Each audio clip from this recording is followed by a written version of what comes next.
Jadi kalau merujuk kepada hadis Nabi, tolakul ilmi fardhotun ala kulli muslimin, setiap muslim wajib menuntut ilmu. Maka di sini ada penjelasan ilmu apa saja yang memang harus dipelajari oleh seorang muslim.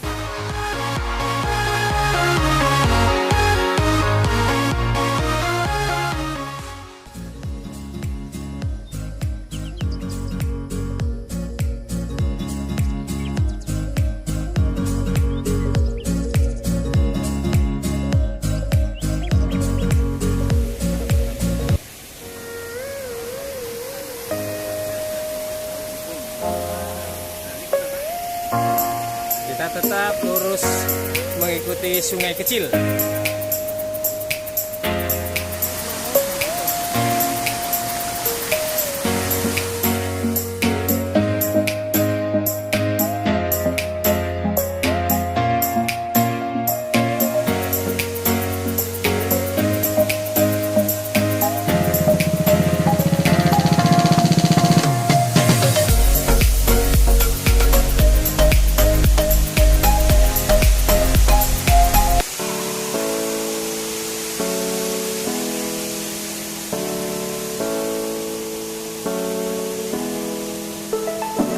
Ya, kita naik ke sana.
Mau coba Isan?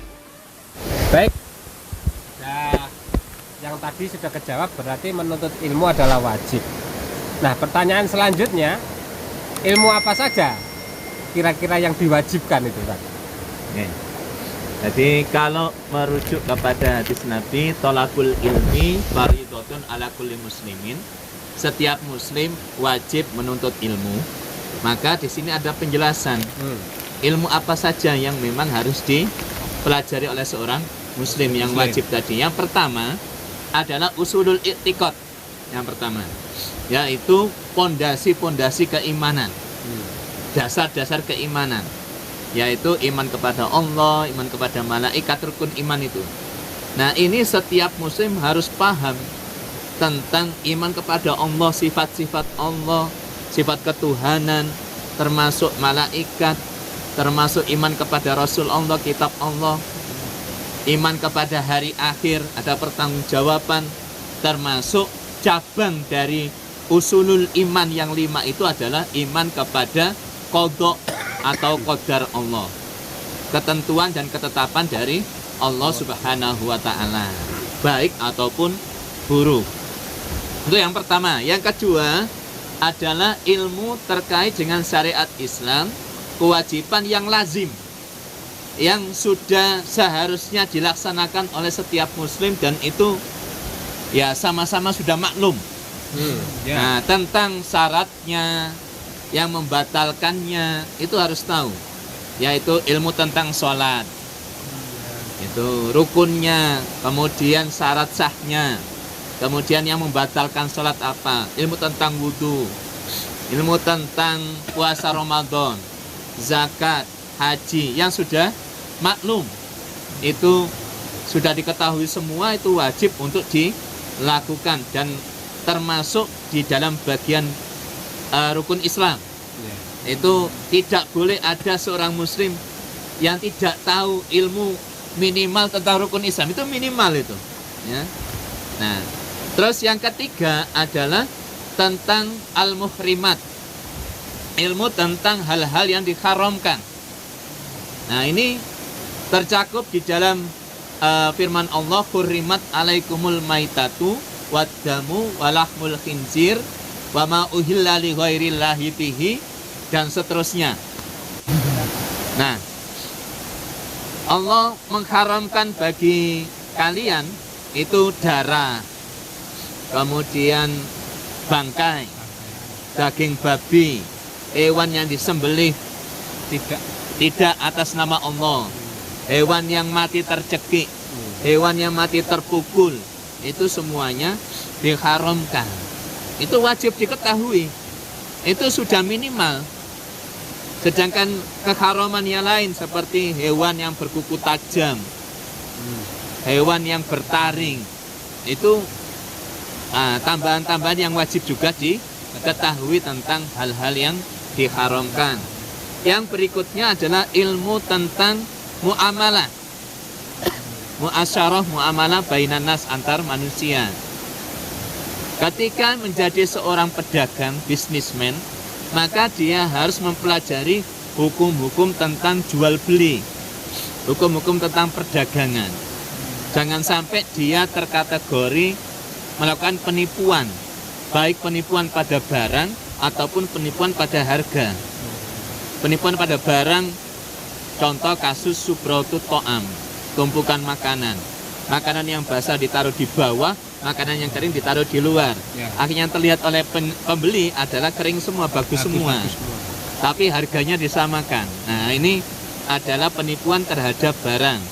Penipuan terhadap harga, itu dengan misalnya seorang penjual mengatakan, "Mas, ini Anda menawar 10.000. Wong kemarin itu tadi ada pembeli yang nawar 20.000, kata kasihkan kok sampai 10.000.